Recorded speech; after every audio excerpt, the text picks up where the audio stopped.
Knock, knock. Who's there? The apocalypse. That is how that kind of knock, knock joke would go in a M. Night Shyamalan movie. Ugh.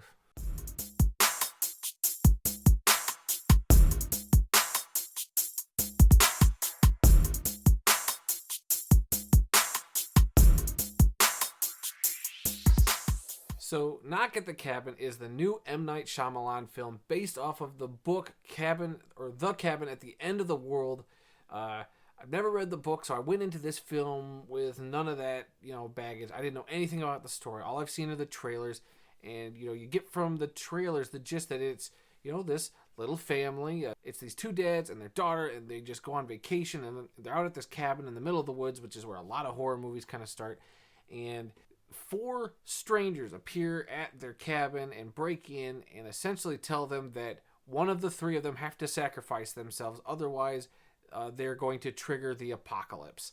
And from that premise, that is what made this film one of my most anticipated films of last year. That's why it was on my top 10 list for that video I did, because I was like, this premise, it shows so much promise. I've heard the book was fantastic. I plan on giving that a listen on Audible this weekend, and so I was like, this has nothing but upside, and unfortunately, boy, this doesn't really deliver what I thought it could deliver. I mean, it's not a bad movie by any means. I think, the story was interesting, and for about 80 to 90% of this film, I was into it. I was engaged. I was very curious where the typical M. Night Shyamalan twist was going to come, and I was along for the ride. It was a very tense film, and if there's anything M. Night does, even in films that I'm not totally impressed with, like the last one he did, Old, I at least got to give him this. He knows how to create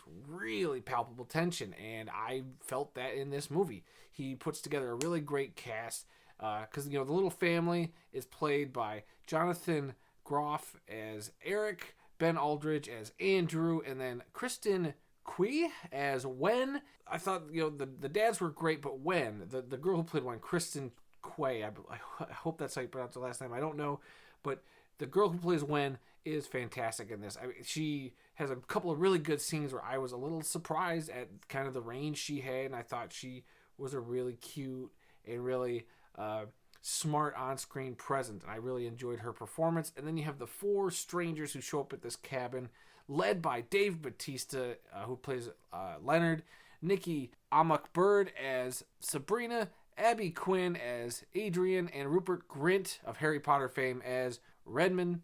And, Dave Bautista, he definitely steals the show here. He is it's a real big showcase for him. I love Dave Bautista. I think his acting has gotten so good over the last few years, and he's become one of my favorite actors to see on screen. I'm always curious to see what kind of role he's going to play, because he's such a big dude.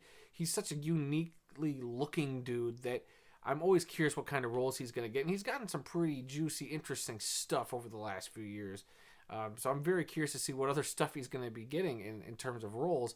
But he leads this ensemble, and, he's got this quiet intensity to him. He's got purpose, and that is what these 4 people come to the cabin with, is this purpose. And, you go along with the game, and you're obviously kind of sitting there in the perspective of the family being kind of held captive, and that's, do you believe everything they're saying? And, while there's stuff happening, on the TV they keep showing them, are they giving away hints that, maybe it's not all as it seems to be? And it kind of keeps going that back and forth, which is what I was like, all right, M. Night, here we go. I'm on this ride. I kind of have my theories, and we're going along. And, that whole ride was great. But when you get to the end of this film, and I'm not going to spoil it here, but I was a little let down. I was almost like, I kind of predicted that's where things were kind of going. I'm not going to say, oh, I guessed it and I'm smarter than everybody. No, I'm saying it was just, there's some things, and like I said, I can't spoil it, but I just kind of felt like that's where they were leaning, and it was almost a little too obvious, and I'm a little bummed about that. Just on the whole, though, if you're going into a film, don't you want to be entertained? And I was entertained. Like I said, 80% of this, totally entertained, totally locked into this film. But that last part of the movie, about 20% of this movie that took me out, I just don't know why. I was just so let down. It was like all the air got let out of this balloon. And I was also baffled by some of the editing choices. Like, they tell the story, the way the trailer goes, the trailer's a little more linear than the movie. They jump around in some spots here and there to give you some exposition, some background on the certain characters. And I wondered if this would have served maybe a little more to just do all the flashback stuff up front. I don't see what it served the story by. Yeah, you get to a certain point and then we're going to backtrack and fill this little gap in. Why not just kind of give us all of that up front? That way we have all that information we're working with, and then we can, parcel out through the main crux of the narrative, and, we don't have to keep jumping around. It does take me out of it. Clearly you're going from the current story to a background piece, and it's not really a spoiler, but they go back to when they first adopted Gwen, which is, I'm not saying that's a bad thing they jump back to, but it was interesting, and I thought it was well done, but I just thought the placing was off. It was odd. Why not throw that towards the beginning? Maybe get us more invested in this family, because that's another thing. I didn't fully feel invested in this family. You get there to a point, because you feel for that situation, like, how can you make this terrible decision? But I just feel like it didn't quite get to where it was trying to get to. And I'm not sure if the novel does that a lot better. I heard they changed the ending of the movie from the novel, so I'm very curious. And like I said, I'm going to go back and give that a listen. And I'm even thinking about doing like a spoiler video / comparing it to the book. But we'll see how that goes. That's just the thought for right now. Definitely not the best movie of the year. Definitely not going to make a top 10 list, I think, for me now, even though I had it on my top 10 most anticipated. But it's definitely not terrible. I think if you're there to go along a nice, intense ride, you might actually get something out of this, which I think is actually really cool. I think a lot of people will actually find this enjoyable.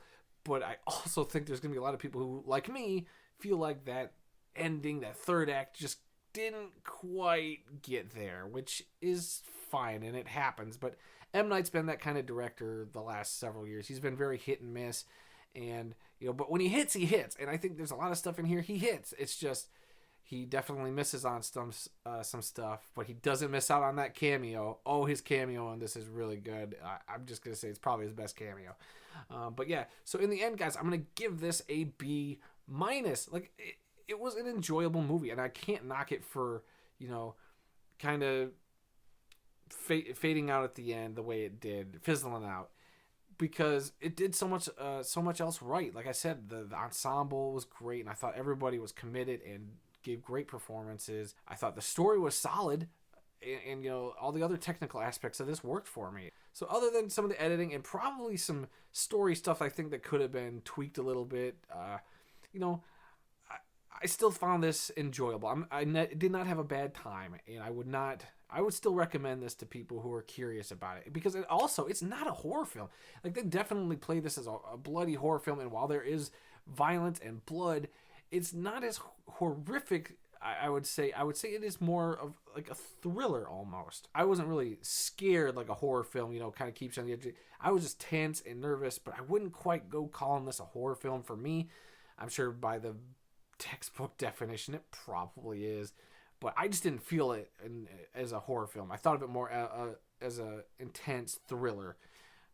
So yeah, take that for what you will, guys. Have you gone out to see Knock at the Cabin yet? Do you plan on going to see Knock at the Cabin? Have you read the book, Cabin at the End of the World? Let me know. Very curious. If you also hit the like button, subscribe button, little bell notification, all that stuff would be greatly appreciated. And yeah, so we'll see if I do the spoiler thing. I'm going to feel it out this weekend, and I'm definitely thinking about doing a spoiler thing, because there's a lot here to kind of talk about. And after I read the book or listen to the book, I'm curious to see that comparison, and I wonder if people would be interested in that. So let me know, and until next time, guys, I'll be seeing you. Hopefully not during the apocalypse, but on the YouTubes, I'll be seeing you.